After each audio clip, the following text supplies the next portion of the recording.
अथः मङ्गलाचरणम् लक्ष्मन्तनोतु निर्तरामिर्तरान्नपेकछम् अहङ्गीर्यं निगं साखिशिखाप्रबलम् हैराम्बरम्बरोडम्बरचाजनिघ्नं विघ्नादिभेदिसद्धारधुरं धरं नः। प्रवक्ता आधार पुरुषस्य नाम डॉक्टर कृष्ण नारायण झा, सहायक प्रोफेसर, जूठालाल संस्कृत महाविद्यालय मझोलिया, पश्चिमी चंपारण। कक्षा उपशास्त्री द्वितीय खंड। निर्धारित पुस्तक का नाम हितोपदेश मित्र लाभः।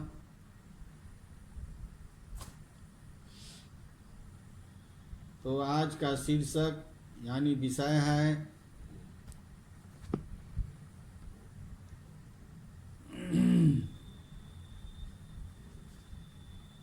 गद्य कथा मुखम। गद्य कथा मुखम। इससे पहले पूर्व पाठ का स्मरण करते हैं।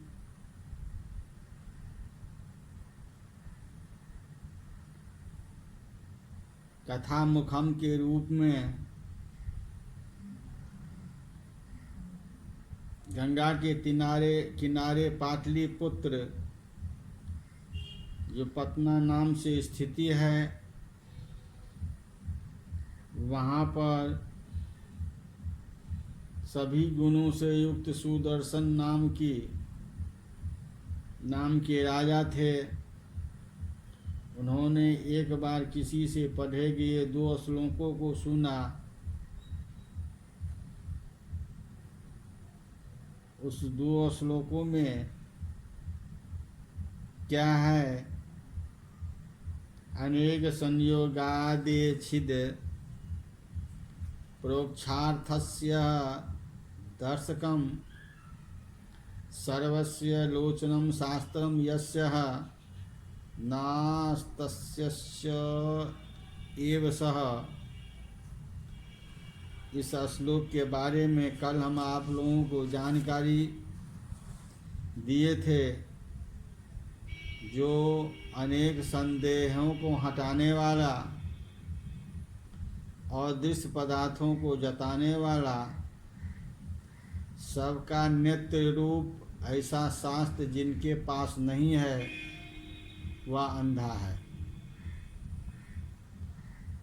अब किसी के सुने गए 2 श्लोकों में राजा ने सुना, तो प्रथम श्लोक का मैंने कल व्याख्या, अन्वय, अनुवाद, टिप्पणी के रूप में समझाए थे। अब ये दूसरा श्लोक है। यौवनम धन संपत्ति प्रहुत्तम विवेकिता एक अप्यनार्थाय किमु यत चतुष्टयम्। ये दूसरा श्लोक उन्होंने राजा ने सुने। इस श्लोक का अन्वय करते हैं। यौवनम धन संपत्ति ही प्रभुत्वम विवेकिता, अर्थात यौवन धन संपत्ति ही प्रभुत्व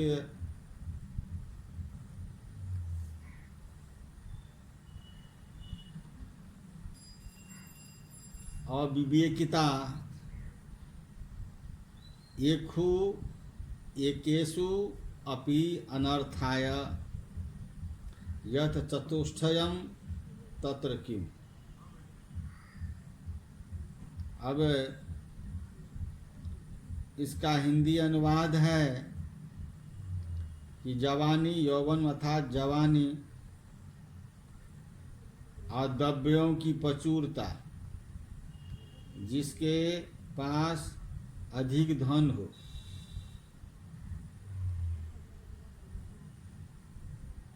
हुकूमत और विवेक शून्यता, इनमें एक भी पृथक के रूप में अनर्थ के लिए पर्याप्त होता है।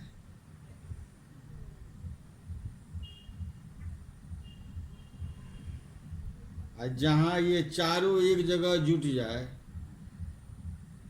वहाँ अनर्थों के बारे में क्या कहना है। जवानी, द्रव्यों की प्रचुरता, हुकूमत और विवेक शून्यता, ये चार जो हैं से पृथक पृथक रूप से अपने ही उन्माद के रूप में है। और जहाँ ये चारों मिल जाए, वहाँ कहना ही क्या है। तो अब इस श्लोक का व्याख्या जानिए। यौवनम अथातः तारुण्यम, धन संपत्ति, द्रव्य प्राचुर्यम, प्रभुत्वम, स्वामित्वम, अविवेकता अर्थात विवेक रहित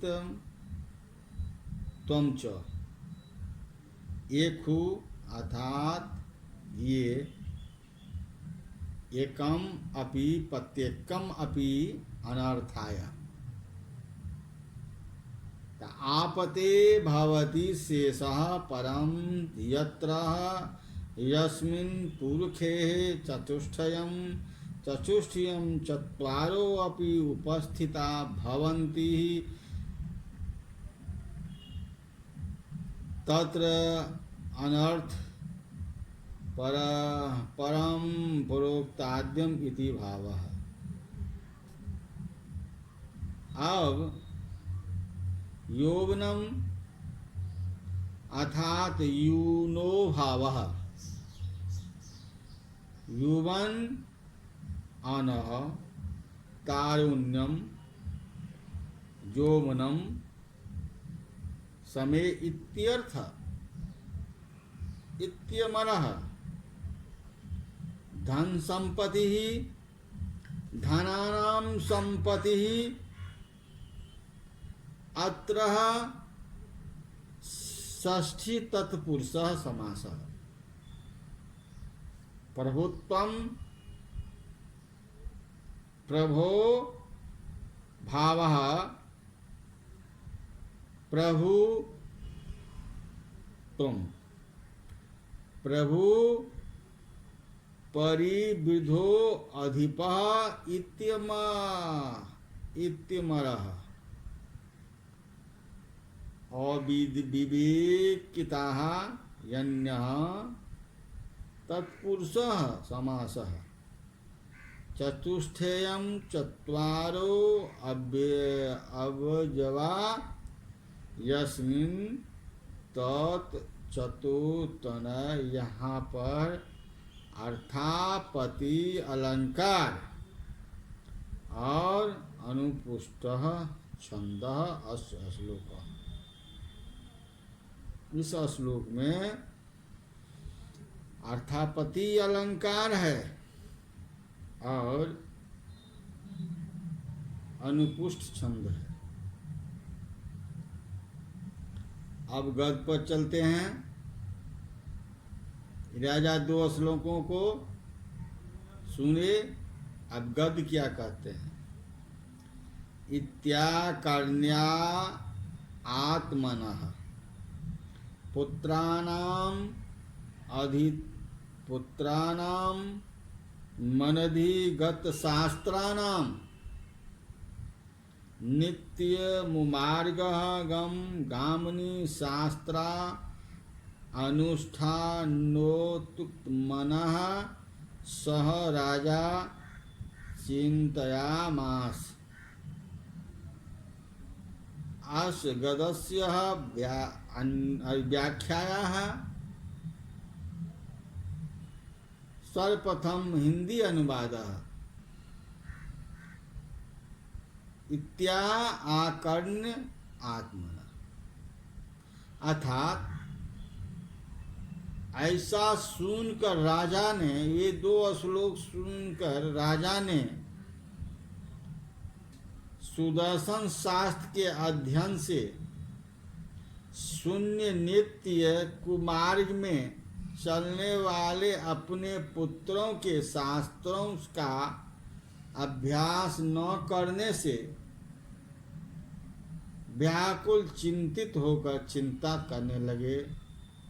ये मेरे ये पुत्र हैं, ये शास्त्र विहीन हैं, इसको कैसे कुमार्ग से सन्मार्ग के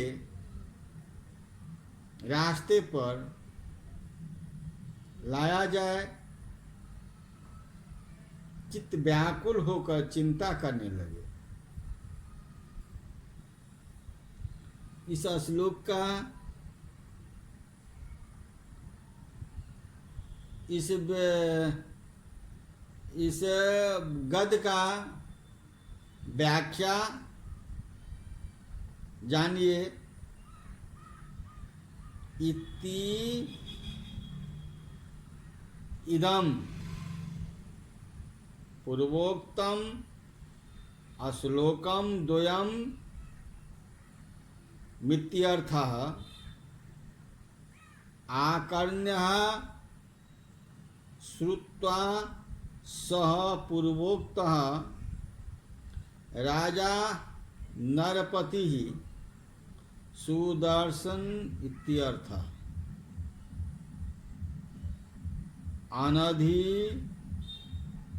अनधिगत शास्त्रायाम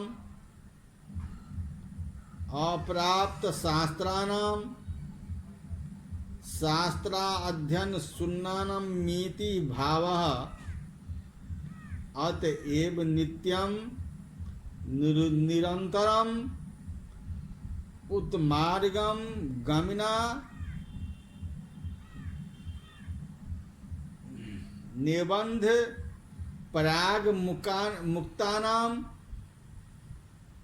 दूतादि दिव्य संप्रस्तापना मीति भावा एता दिशायाम आत्मनः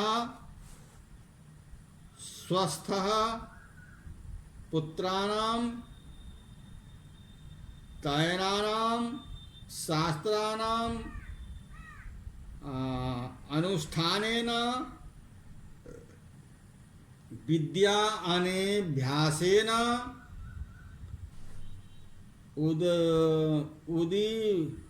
उद्विग्न मनः व्याकुल चित्तः सनः चिन्तयामासः चिन्ततवान्।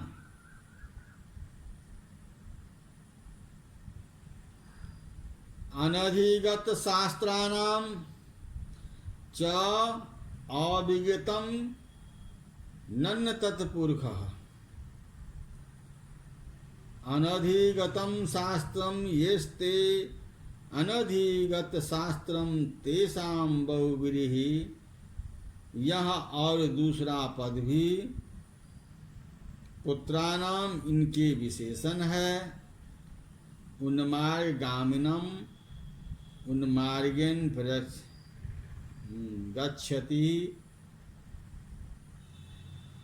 तच्छोलका उन्मार्गामिनः तेषाम् उन्मार्गः गमः निः उत्पदः शास्त्रानुष्ठानेन अनुष्ठानं शास्त्रेण अनुष्ठानम्। अत्र षष्ठी तत्पुरुषः समासः उद्गिन मग्ना उद्गिन ममो यस्यः बहुव्रीहि समासः।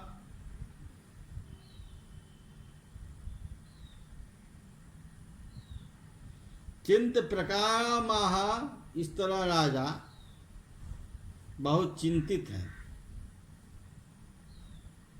अब ये सोचते हैं सुदर्शन राजा को अर्थः पुत्रेण जातेन जो न विद्वान न धार्मिक।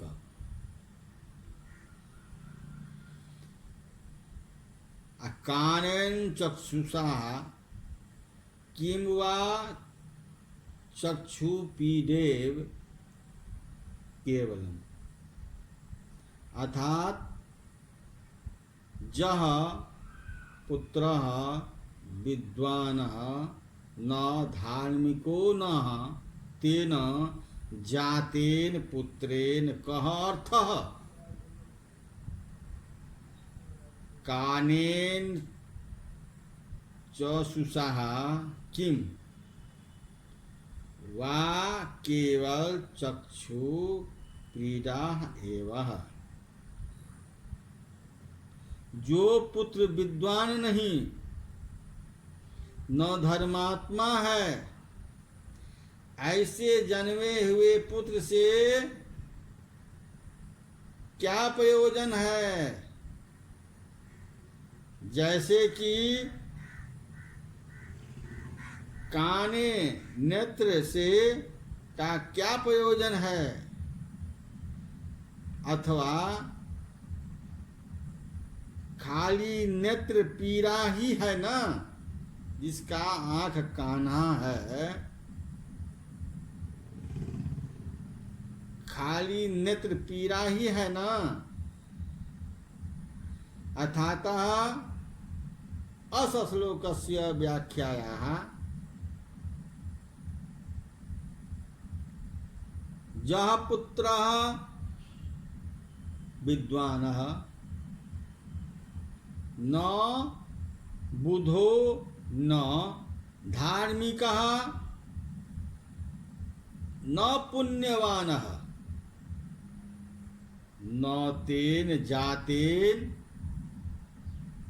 उत्पन्नेन पुत्रेण तंजेन कार्थः किं प्रयोजनम् संपत्तस्य इति शेषः।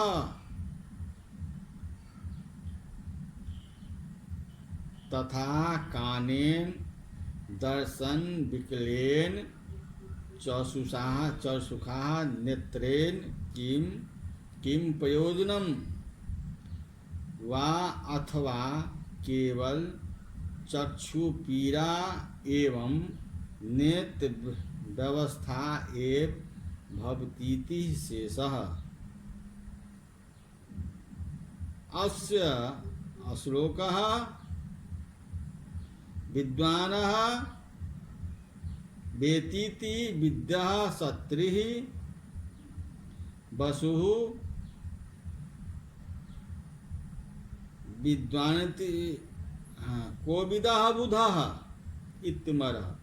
धार्मिकः धर्मेण चरतीति धर्मं यन्नः इकः जातेन जन त्यक्त अर्थः।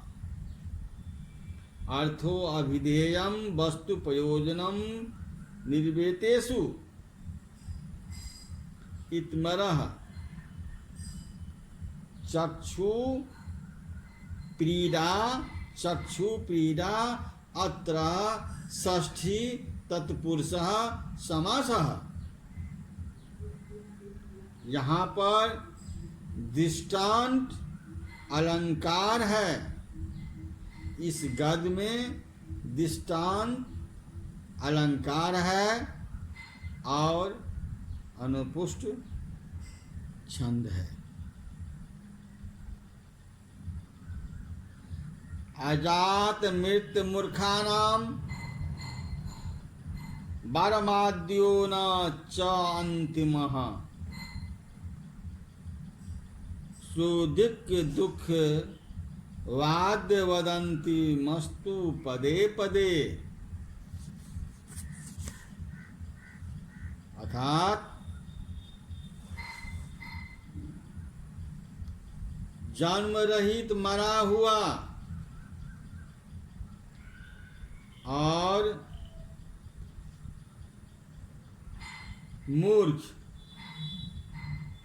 जन्म से रहित मरा हुआ और मूर्ख, ये तीनों पुत्रों में पहले दो अर्थात जन्म रहित और मरा हुआ पुत्र यह है, क्योंकि पहले दो एक ही बार दुख देते हैं, परंतु पिछला मूर्ख पुत्र जो है सो पग पग में दुख देता है। अर्थात कहने का अर्थ है जन्म हुआ और पुत्र मर गया, थोड़ी देर के लिए दुख हुआ,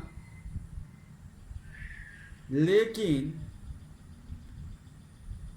पुत्र होते हुए, दीर्घायु होते हुए वे मूर्ख है,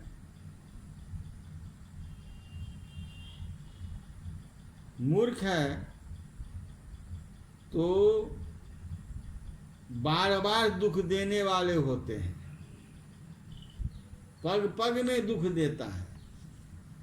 इसलिए बच्चों को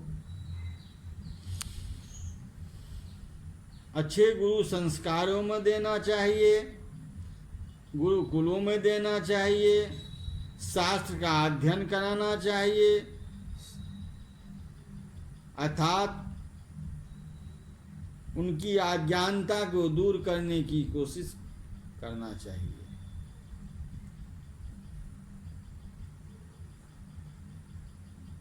तो आज का पाठ हम यहीं समाप्त करते हैं। पुनः हम कल उपस्थित होंगे। इति संपूर्ण।